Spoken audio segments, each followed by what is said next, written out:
Assalamualaikum warahmatullahi wabarakatuh. Bismillahirrahmanirrahim. Alhamdulillahirabbil alamin. Wassalatu wassalamu ala asyrofil mursalin sayyidina Maulana Muhammadin wa ala alihi washabihi ajmain amma ba'du. Ingkang pertama matur nuwun angsal gelar Gus Kiai. Dados pun sempurna niku.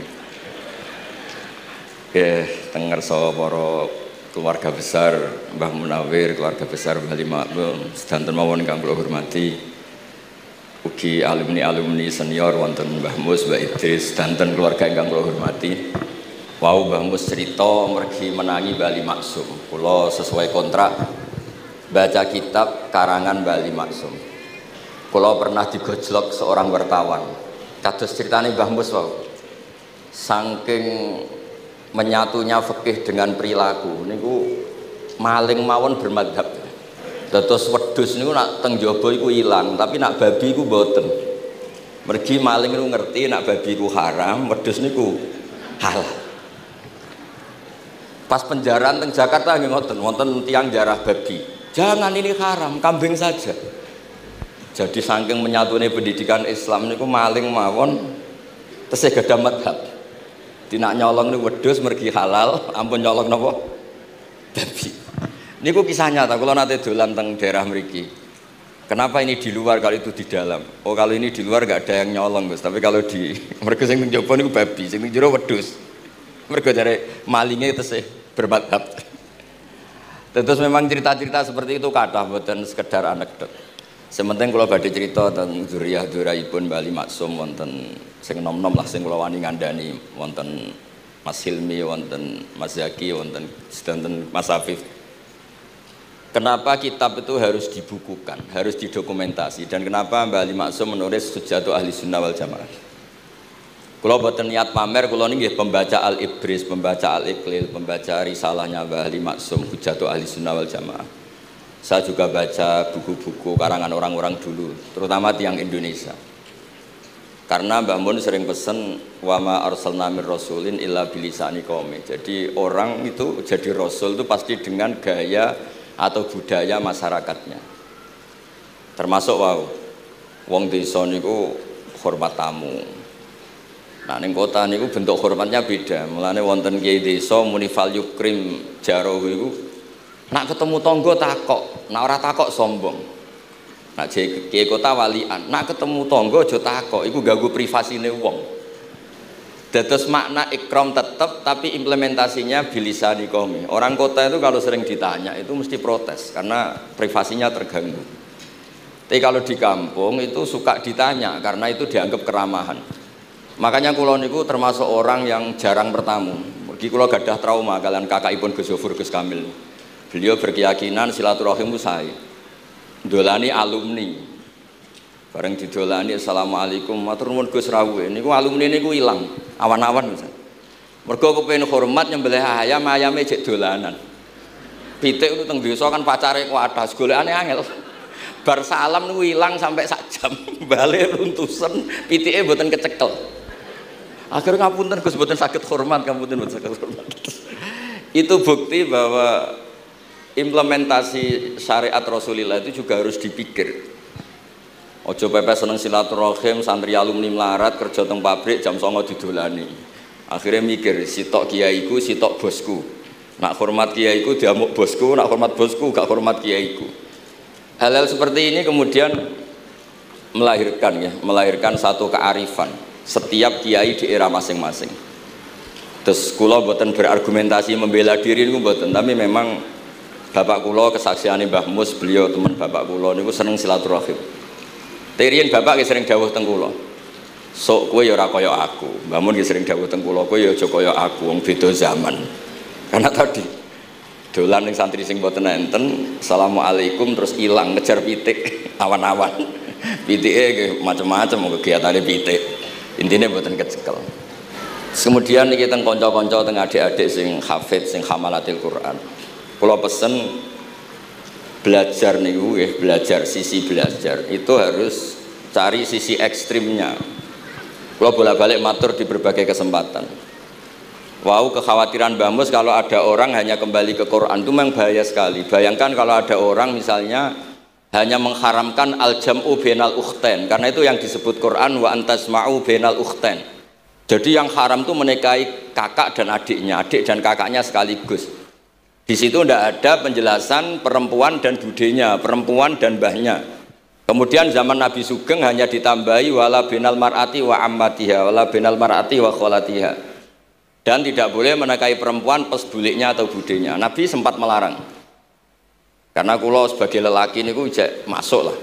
Misalnya bojone jenengan umur 17 tahun, bulike umur selawe 17 ijek mungkin masuk lah dalam definisi biologis itu masih masuk.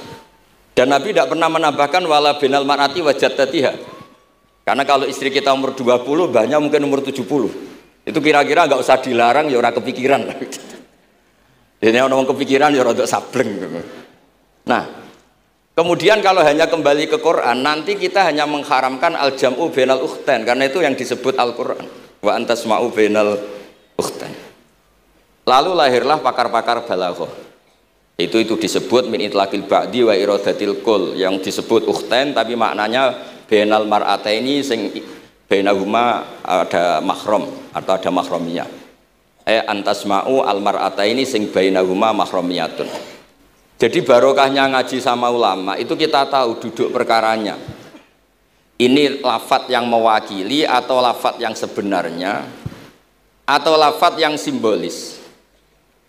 Lafadz simbolis itu saking mangkelnya Allah. Itu kalau ada orang salah itu disebut wa ja'ala minhumul qiradata wal khanazira wa abadat tauhid. Jadi kalau misalnya dalam penelitian tidak pernah ada orang yang dirubah Allah menjadi kera, menjadi babi, itu kita masih bisa menganalisis itu saking ibaratun an ghadabillah, atau diistilahkan balaghah ini tasbih yang balik sehingga ada itu tasbih dibuang. Jadi kalau orang Arab senang seseorang masih bilang zaidun kal bakhri, tapi kalau senang banget bilang zaidun bakhrun. Kalau gantengnya belum ganteng banget masih dibilang zaidun kal badri, tapi kalau sudah ganteng banget kayak Rasulullah SAW disebut anta samsun anta badrun, kaf taswihnya dibuang, dan itu ablaq lebih balik. Jadi PR kita sebagai ahli Quran ini adik-adik itu tidak selesai, utamanya ya implementasi keseharian kita sebagai panutan lah, kalau boleh GR sebagai panutan. Kulo niku teng Narukan gitu yang jangkar kulo nggih kathah, karena ya saya ada pernah Pak D Pak Ali, kulo nggih tiap hari nggih teng Tegal ya, malah pun terencanakan ambek uzlah. Dadi kula niki pun matur Gus Afif niki kontrak kula pun bar kitabe Bali ben diwaca putu-putune kok enak ngongkon wong liya terus. Terus ngengken tiyang ngeten iki ya rada masalah saja. Jane kitabe bae diwaca putune. Dulu itu biasa. Taqiyuddin As-Subki ngarang kitab disarai putrane. Dulu itu biasa. Imam Haromen ngarang kitab, ya semuanya bapak ngarang disarai anaknya, anak ngarang disarai cucunya, itu biasa dulu. Kalau sekarang enggak, mbahnya ngarang, kula kan moco. Seputune karek ngrungokno, nak cocok dilem, nak ora dikritik. Terus saya minta ya, tradisi kula nu mboten sombong, di hallnya bapak itu saya tiap hallnya bapak mesti baca kitab. Mboten nate ngundang sinten-sinten. Perkarane tiyang NU niku ora usah diundang wis teko, mboten wonten undangan sing teko mun kuatah. Mbok saking senenge wong alim, mbok saking senenge bingung mboten ngerti, sowe ora diundang teko. Ya akhirnya kalau bingung, ora hormat iku dosa, hormat iku sing teko iku ninggal kewajiban ngurusi bojone, timbang ngurusi bojo ribet nekani khol, timbang mulang madrasah buncai beling-beling bisa ora sithik nekani khol. Terus kadang-kadang tiyang lunga niku nggih pelarian, mboten mesti hormat. Niku penelitian niku sampean cek. Terus niki kula cerita pentingnya belajar Quran. Kemudian tradisi kita termasuk tradisi Bali, Mbah Munawir. Kalau tahu banyak lah tentang cerita Mbah Munawir karena bapak saya itu hafal Quran, mbah saya hafal Quran, dan diantara sanatnya pasti lewat Mbah Munawir. Quran di Indonesia itu kalau nggak lewat Mbah Munawir, diantaranya lewat Kiai Said Sampang. Sekarang sudah generasi ketiga kalau nggak keempat yang sekarang, kalau nggak salah Kiai Rafiq bin Mansur bin Kiai Said. Dan di keluarga kula keluarga Lasem sama keluarga Damaran di Kudus. Dulu itu di antara keagungan Quran itu keahliannya ulama memberi penjelasan. Sebab itu disebut wal kitabil mubin, punya kemampuan mencerahkan. Kalau memberi analogi, kalau kita belajar Ihya, itu hal yang tidak masuk akal itu menjadi masuk akal. Misalnya begini, Orang tuh kalau dirasani itu harusnya seneng karena itu app kamu dibuka dan kamu menjadi tahu. Lau akhbaroka mukhbirun bi anna fi jubbatika akroban aw hayatan akun tataskuruhu. Kalau ada orang memberitahu saya bahwa di baju kamu ada kalajengking atau ada ular berbisa, kira-kira saya matur nuwun apa enggak? Harusnya matur nuwun karena itu bahaya sekali kalau ada di tubuh saya. Harusnya ketika orang itu dikritik dengan kesalahan yang nyata, bukan fitnah, kesalahan yang nyata. Kesalahan Anda itu lebih mudirrah fi dunya wa akhiratik. Kesalahan Anda itu bahaya sekali di dunia dan akhirat. Sekarang kamu menjadi tahu karena dikasih tahu. Harusnya matur nuwun sama yang ngasih tahu. Kama anna huzati lau akhbaroka mukhbirun fi anna fi jubbatika hayatan akroban akun tataskuru. Pasti kita terima kasih. Tapi kita sebagai hafid Quran kalau disuruh belajar fikih, wong aku mondok kon ngapal kok belajar fikih.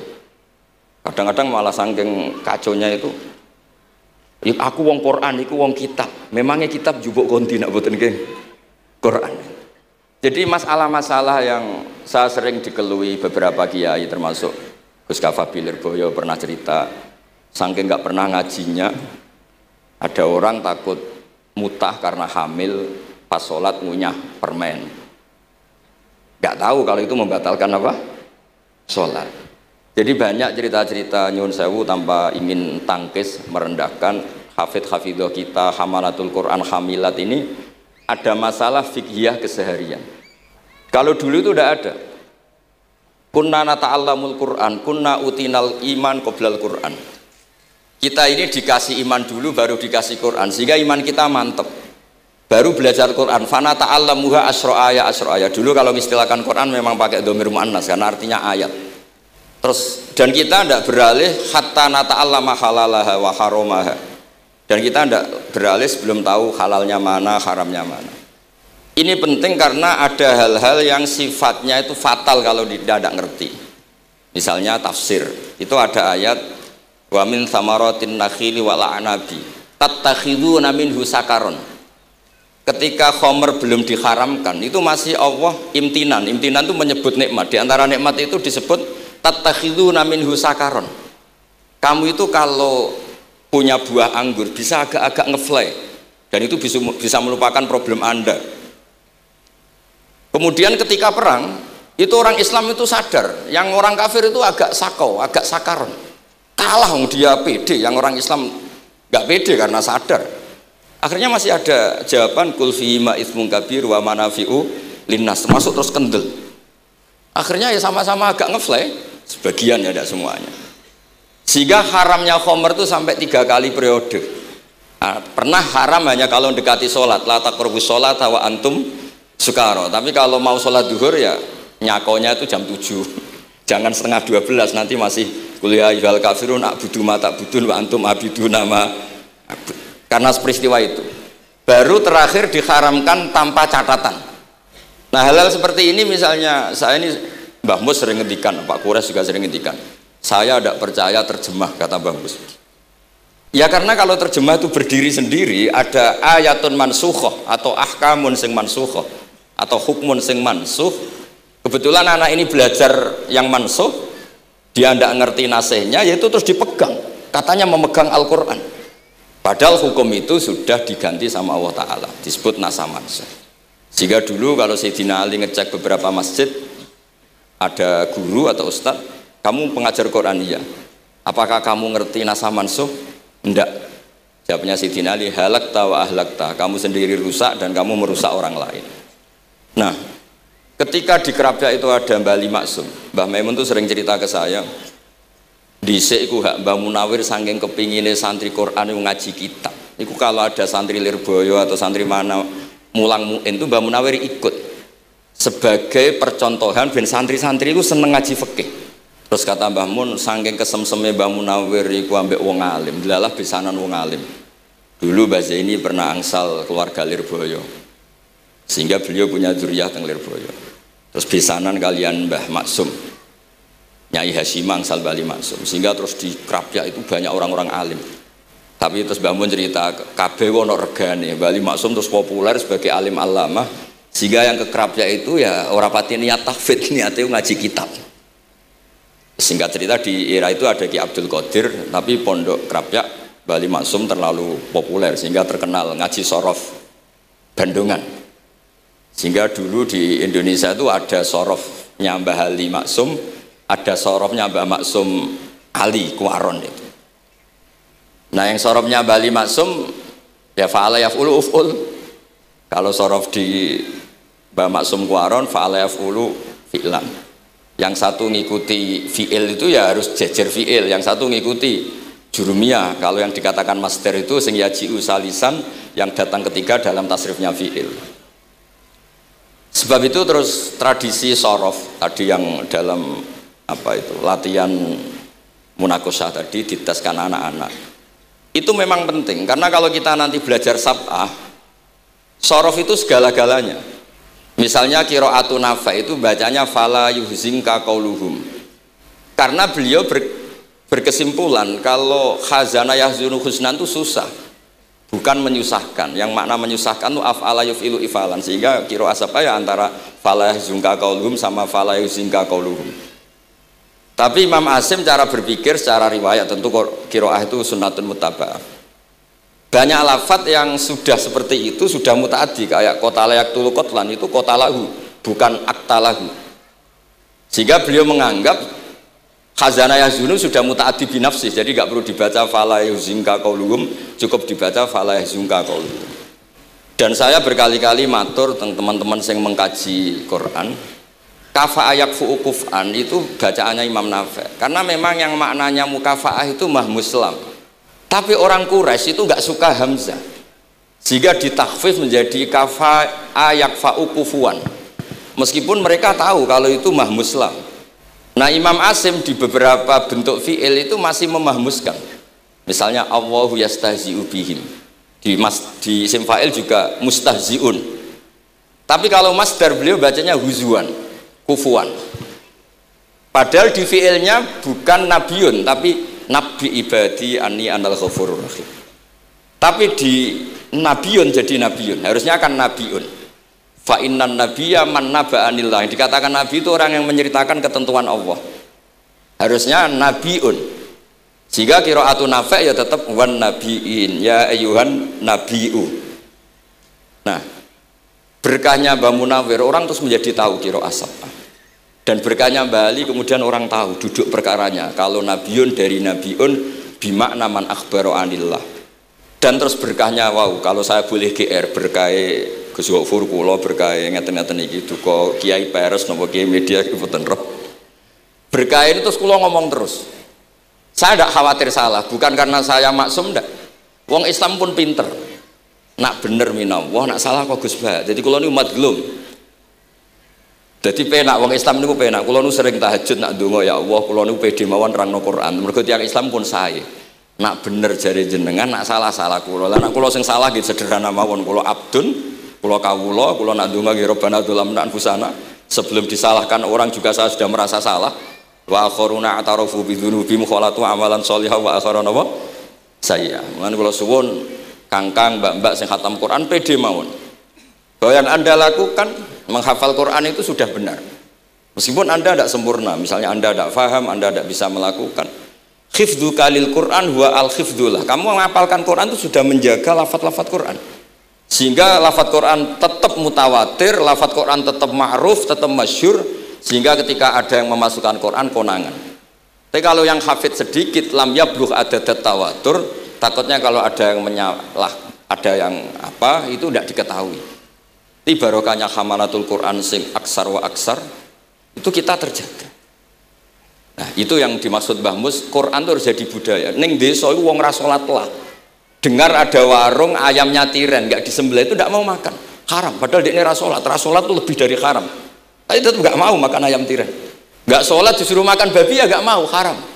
Sampai tadi yang nyolong saja milih wedus bukan meleng babi, karena babi itu haram. Dan saya pernah digojlok sama wartawan, Pak Bahak, wah fikih Indonesia itu hebat, sampai maling saja masih pakai fikih itu. Jadi kalau nyolong itu milih yang halal bukan yang haram.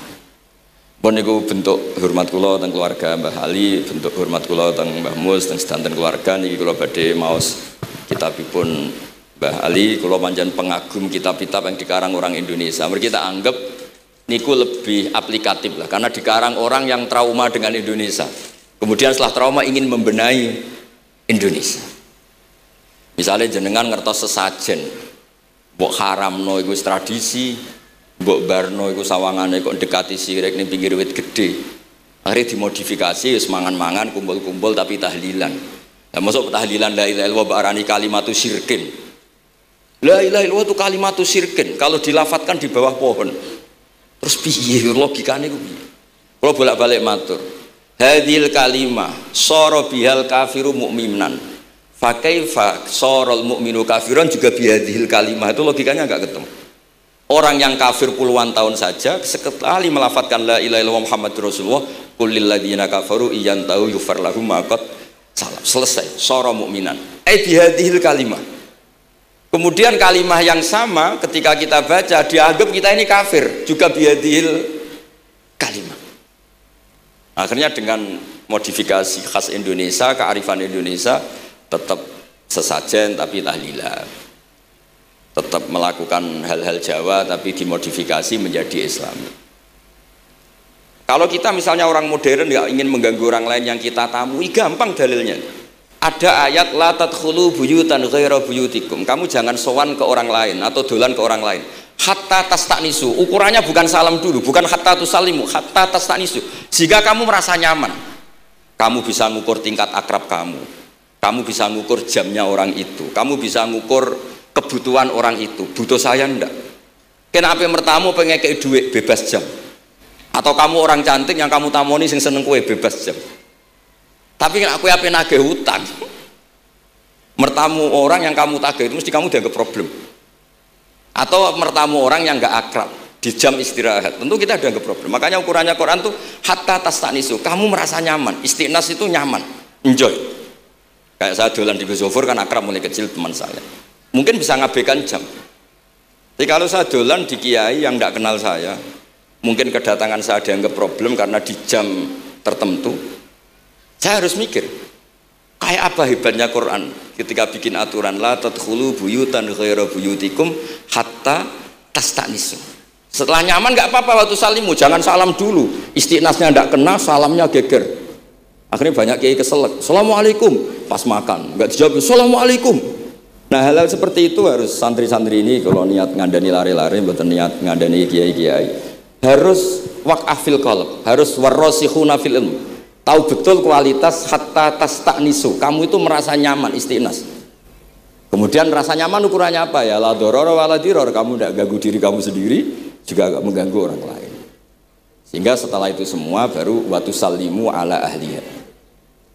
Nah andai kan kita ya tadi Dawe Mbah Mus, kita semua sudah seperti itu. Kalau bertamu di orang ya kita ngukur tingkat akrab kita, tingkat dibutuhnya kita. Sehingga di tradisi NU itu ya dolan kiai pendak diundang karena itu pasti diinginkan. Wong kula nate diceritani pernah misanane Mbah Mun. Kula nate Gus ditili Mbah Mun mboten seneng. Kena apa? Beliau pas khutbah Mbah Mun rawuh delalah Mbah Mun jarak salat ning saf awal. Bar niku tiyange meruntus meriang. Karena khotib tuh harus naik ke mimbar kudu ngandani takwa usikum wa nafsi takwa. Teng isore niku Mbah Mun. Walhasil terus lara terus wan yai. Mbah, nak dolan nggih dikira-kira, ampun pas Jumatan. Semenjak niku Mbah Mun Mbah Sahal niku nak Jumatan teng mburi. Mbah Sahal niku kalau Jumatan itu sudah komat gelar, beliau keluar dari mobil serenane niku. Miyos terus salat terus kundur. Kalau dulu janggal iki wong alim alama nak salat kok mburi. Ternyata itu enggak ingin jadi problem bagi khotib. Jenengan iso bayangno khutbah teng ngarepe Mbah Mus terus kula munggah ngeten nyekel tongkat usikum wa nafsi fi taqwa. Terus apa ya akhirnya terus kula niku kan jare wong akeh mboten tenan Bu, jare wong akeh ora rada iso ngaji. Kula nak Jumatan niku guri gara-gara diceritani niku. Ternyata khotibe ge cerita kula matur nuwun Gus, pokoke nak pas Jumatan aja ketok. Dianggap musibah, kedatangan kula dianggap musibah. Nah hal seperti itu ya ukurannya gampang kata napa? Tastanis. Pun niki kula maos terakhir nih Pak Don niki Gus Ilmi Gus niku sing Gus Hafiz pokoke sing waris-waris niki cerita kemarahanipun Bali Maksum ngadepi firqah-firqah kelompok-kelompok sing mboten jelas nih. Oleh ngendikan niku kula masih ingat karena saya khatam kitab ini itu 2 kali. Nggih khatam tenan maksudnya kula sinaoni terus padanan dalil yang beliau sebut tak cari sampai ketemu bener-bener kula cari ya saya ulang lagi dalil padannya kula cari terus emosi-emosi beliau juga tak tulis karena beliau diantara yang diceritakan itu sampai ngendikan wahal bi jununun kata beliau apa saya ini sudah gila ketika saya fatwa misalnya orang nggak boleh ziarah Rasulullah Shallallahu Alaihi Wasallam, itu artinya menghalangi orang ketemu nabinya. Makanya bener Mbah Mus tadi ada orang tuh debat, wiridan itu sunat atau ora? Dalile piye? Terus ada orang yang provokasi gini, kamu dikatakan bid'ah setelah sholat gak wiridan, kowe iku ben ora nyebut Allah. Terus kepikiran matur kula, wis Agus bar salat itu pokoknya aku wiridan. Cek bid'ah cek ora, wong kok ora oleh eling Allah. Wis gak usah dalil-dalilan. Dadi pertama diprovokasi, wiridan model ngono iku ora ono sanate, ora ono hadise. Singkat cerita orang ini meninggalkan wiridan. Terus ketemu orang NU yang kebetulan rapati iso ngaji tapi pinter logika. Kowe ora tau wiridan saiki nek bar salat, ora tau, gak ada hadisnya gini-gini. Kowe iku dibodoni, ben kowe iku ora tau nyebut Allah, ora eling Allah. Muring-muring tiang nu. Akhirnya bangger bar salat wiridan. Mboten dalil-dalilan cara Mbah Mus, mboten dalil-dalilan. Lah niki nah cara Mbah Maksum istilahno betapa kaconya orang sing yahulu bainahu wa baina nabi memisahkan orang itu dengan nabinya Muhammad sallallahu alaihi wasallam. Kata Mbah Ali walazima kadzalik ayyakuna ulamaul Islam min awali hadil umma ilal yaumi fi khata'in azim haitsu annahum ya'taqiduna fi kutubihim ad-diniyah al-abwab wal fusul yadhkuruna fiha ziyaratahu sallallahu alaihi wasallam. Kata beliau wa inni bima ahmidu min laqabi kiai amru wa usaddidu fil amri kullu mu'minin ayasudda rahlahu tariklahu ila ziyarati. Jadi beliau sendiri di sini juga dan saya atas nama sudah diberi gelar kiai memberi fatwa begini. Jadi di kitab Sajaratul Ma'arif itu ada babu dzikri rajul manaqiba nafsi. Orang tuh kadang harus sombong menyebut kelebihannya sendiri. Kayak Nabi Yusuf ngendikan inni hafizun alim. Nabi Sulaiman juga ngendikan wa utina min kulli syai'. Itu bukan sombong tapi cara beliau untuk memaklumatkan. Saya belum pernah merasa ahli tafsir. Tapi kan kita khawatir kalau ada tafsir yang cara Mbah Mus tadi kiai produk sendiri. Akhirnya kalau mau tafsir, saya pernah ngaji Mbah Maimun, ngaji Bapak. Saya baca kitab Al-Ibris, baca Al-Iqlil, baca terjemah Kemenak, baca terjemahnya Pak Kures, baca terjemahnya Imam Sa'rawi, baca banyak lah yang saya baca. Termasuk membaca kitab-kitab dulu mulai tafsir Tobari, tafsir apa saja yang saya bisa tak baca. Bukan karena saya merasa tahu enggak, tapi kayak apa umat ini kalau dapat ilmu dari orang yang tidak kredibel. Kalau misalnya itu sombong, nah sekarang dokter gigi juga nulis, dokter gigi, dokter jantung. Itu kalau nggak nulis ya tidak tahu kan barokahnya. Makanya kalau suwon santri-santri misalnya jenengan ahli takrib itu semua untuk rumah. Ahli takrib medium, spesial bab ibadah kan. Nanti yang nggak pati pinter ya spesial mandi junub, nggak apa-apa. Yang penting orang tahu kamu keahliannya di mana. Daripada kamu nggak memaklumatkan, kemudian ada orang lain yang nggak pernah ngaji memaklumatkan seakan-akan paling tahu Islam. Terus menjadi mahatus soal, menjadi marhalur rijal. Kayak apa? Islam mau dikemanakan? Semua ulama dulu biasa ngendikan ma adkhaltu fi kitabi hadza illa sahih kata Imam Bukhari. Yang saya masukkan di sini semuanya hadis sahih. Dan sebelum saya masukkan sholaitu rakaatain, saya sholat dulu. Semuanya menggaransi kitabnya. Makanya di Sajaratul Ma'arif ada babu dzikri rajul manaqiba nafsi. Yaitu ketika Nabi Yusuf menghentikan inni hafizun alim. Nabi Sulaiman menghentikan wa utina min kulli syai'. Wal anbiya kulluhum yaqulun inni lakum nasikhun amin. Semua nabi pasti maklumatkan diri inni lakum nasikhun amin. Saya ini penasihat terbaik, nasihat yang bisa dipercaya. Kemudian ketika ada zamanul khiddi, zaman hasud, zaman orang enggak fair, seakan-akan seperti itu tuh keangkuhan. Coba Mbah Bisri menamakan kitabnya itu Al-Ibris. Al-Ibris itu apa? Emas yang murni. Makna saya cari di berbagai kamus maknanya Al-Ibris itu emas yang murni. Kayak apa? Semua kitab juga dinamai dengan nama-nama keren. Al-Iqlil, Al-Ibris, Fathul Bari. Jadi enggak apa-apa. Kayak ini juga dinamai hujjatu ahli sunnah wal jamaah, argumentasi mazhab ahli sunnah wal jamaah. Kalau teruskan sampai beliau ngendikan wahal bi jununun hatta usdira amri lil mu'minin alla yazuru rasulahum wa waliya ni'matim alladzi lahu fi unuqi kulli mu'minin minna. Masa saya ini menjadi gila karena menfatwakan orang Islam tuh enggak perlu ziarah ke Rasulullah sallallahu alaihi wasallam. Terus kata beliau, la yadri ma yaf'al annahu yaqulu baina ibadillah wa baina rahmatillah. Fa innahu sallallahu alaihi wasallam rahmatullah lil alamin. Fal ya'rif dzalik ulaikal maniun liya'lamu fi ayyi mauqifin hum. Terus Mbah Ali itu juga yang katanya seneng guyon, kula mboten menangi Mbah Ali tapi nate pirsa nate ngertos pas beliau rawuh di mbah saya di Pernambah kula teng kene Al Wahdah teng Lasem. Kalau kecil tuh menangi Mbah Ali, menangi Mbah Hamid, karena Mbah Hamid itu masih sepupu mbah saya. Semua yang di sini juga masih keluarga saya, sama-sama Bani Abdul Aziz. Itu yang katanya Mbah Ali seneng guyon. Tadi di bab-bab seperti ini ngendikan wahal bi junun. Apa saya ini sudah gila? Melarang orang bertemu nabinya. Kemudian mereka berdalih takut menuhankan nabi, itu tidak akan terjadi. Kata kitab Ithaf, hadil ummah maksumah. Umat ini akan dijaga Allah, tidak akan menuhankan Rasulullah SAW kayak kaum Nasrani menuhankan Isa. Kata kitab Ithaf, bibarokati sighotis sholawat, dengan barokahnya sighot sholawat. Beliau ngendikan, wan nabiyyu SAW wa injalla qadru muhtajun ila rahmatihi ta'ala. Sighot sholawat itu kan unik. Allahumma, Allah itu Tuhan, sholli ala sayyidina Muhammad. Hadan nabiyyu wa injalla qadru muhtajun ila rahmatihi ta'ala. Jadi kita mengekspresikan mahabbah bahwa Nabi itu ahabbul khalqi ilallah.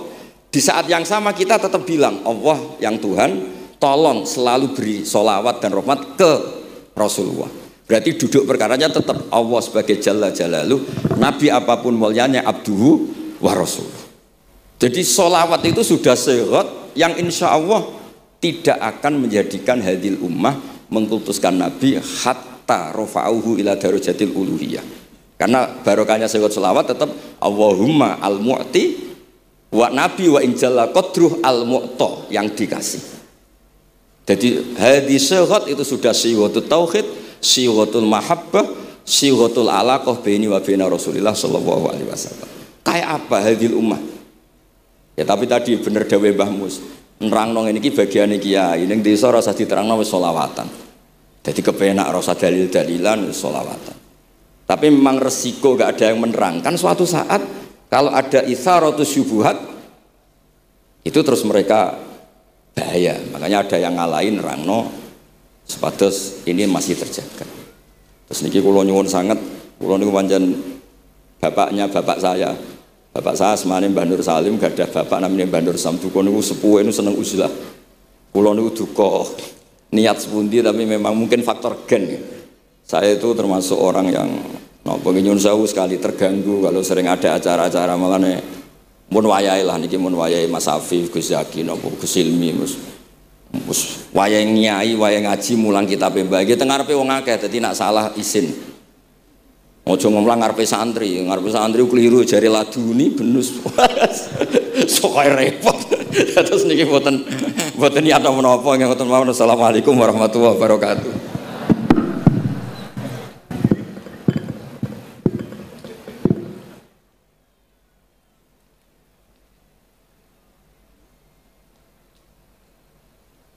Oke teman-teman, jadi itulah tentang reaction ngaji kita bersama dengan Kiai Haji Bahaudin Nur Salim atau Gus Baha dalam ngaji Haul Simbah Alim Asum di Krapia ya, dan itu merupakan salah satu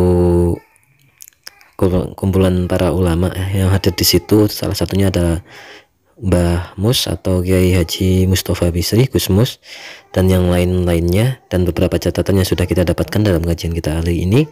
Hanya sedikit ya teman-teman, diantaranya yang pertama adalah keistimewaan Aswaja NU di budaya Indonesia. Saking menyatunya agama dengan masyarakat, bahkan maling pun tetap bermazhab, tetap memilih mencuri kambing daripada mencuri babi, karena kambing itu halal dan babi itu haram. Kemudian implementasi syariat Rasulullah harus disesuaikan dengan situasi, kondisi, dan toleransi yang ada. Jangan bertamu misalkan apabila tidak memberi manfaat atau justru merepotkan. Yang ketiga, untuk para santri terkhususnya yang khatam atau hafal Quran, maka pelajarilah sisi ekstrimnya, karena dengan belajar sisi ekstrimnya akan terlihat maksud Allah yang sebenarnya dalam ilmu tersebut. Kemudian di antara keistimewaan Quran adalah menjadi penjelas keilmuan para ulama. Al-Quran juga menjadi pembeda antara yang hak dan yang batil. Dan kemudian dahulu sebelum diharamkan, miras atau minuman keras itu mubah atau boleh dilakukan. Nah, kemudian bahkan setengah diwajibkan ketika sebelum berangkat perang. Apalagi ketika perang itu bukan setengah diwajibkan, maksudnya itu diperbolehkan untuk menambah keberanian, untuk menambah kepercayaan. Tapi kemudian setelah adanya nasakh mansukh dan kemudian hukum-hukum termasuk dalam hal ini adalah miras itu dilarang atau khamr itu dilarang atau haram tanpa alasan apapun. Dan kemudian salah satu barokah adanya penghafal Quran atau para hafid itu adalah menjaga Al-Quran tetap dalam kebenaran ataupun tidak bisa dipalsukan. Ketika ada pemalsuan Al-Quran, maka insya Allah bisa terlihat ataupun bisa terdeteksi oleh para hafid-hafidah. Kemudian banyak para ulama seperti Mbah Maimun, Mbah Sahal itu saking tidak inginnya menjadi problem bagi orang lain, itu bahkan sampai sholat Jumatnya saja itu di soft terakhir, di luar di soft terakhir lah intinya, agar para khotib itu tidak istilahnya tidak grogi ketika ada beliau. Kemudian ada kemarahan Simbah Ali Maksum ataupun keemosiannya Simbah Ali Maksum terhadap pandangan Wahabi takfiri yang sering mengkafir-kafirkan orang, dan itu terhadap praktik ziarah kubur dan amaliyah Nahdlatul Ulama lainnya. Termasuk dalam hal ini adalah ziarah kubur, sampai dikatakan oleh Mbah Ali Maksum, apakah saya sudah gila mau melarang orang untuk berziarah, untuk bertemu dengan Rasulnya. Nah, itu kan termasuk kemarahan Simbah Ali Maksum terhadap pandangan Wahabi ataupun pandangan para kaum takfiri. Kemudian yang terakhir adalah seseorang itu kadang memang harus sombong atau harus memunculkan dirinya, berani menunjukkan dirinya untuk memaklumatkan kebaikan dan kebenaran. Kalau memang dia ahli, ya dia harus memaklumatkan dia ahli di bidang apa, agar tidak terjadi malpraktek. Orang-orang yang tidak ahli karena terlalu percaya diri kemudian membuka semacam kayak praktek itu, ya nantinya akan jadi malpraktek. Tapi kalau orang-orang yang ahli, memang ahli di suatu bidang tertentu, ya boleh untuk menyombongkan ataupun untuk memaklumatkan diri, karena itu memang lebih baik daripada orang yang tidak berilmu atau orang yang tidak ahli karena terlalu pede, karena tidak ada orang yang ahli karena tidak ada orang ahli yang mau memaklumatkan dirinya, maka ya udah orang-orang bodoh yang akan mengisi di situ, orang-orang yang tidak ahli yang akan diisi di situ. Maka apa yang rugi adalah masyarakat, yang rugi adalah orang banyak. Maka dari itu termasuk kiai, termasuk ulama yang memang ahli fikih, ahli apapun itu, ya bisa, boleh, dan memang ada keharusan untuk memaklumatkan dirinya agar kebaikannya itu ada pada umat, agar umat itu tidak tersesat. Oke, itu teman-teman yang bisa kita sampaikan di kajian kita kali ini bersama dengan Gus Bahak. Semoga kita senantiasa istiqomah ngaji dengan Gus Bahak. Semoga kita menjadi penerima ilmu yang manfaat dunia akhirat dari Gus Bahak ini, menjadi amal berkah Gus Bahak yang berkah dan berkah untuk kita semua. Oke, terima kasih teman-teman. Itu saja. Wassalamualaikum warahmatullahi wabarakatuh.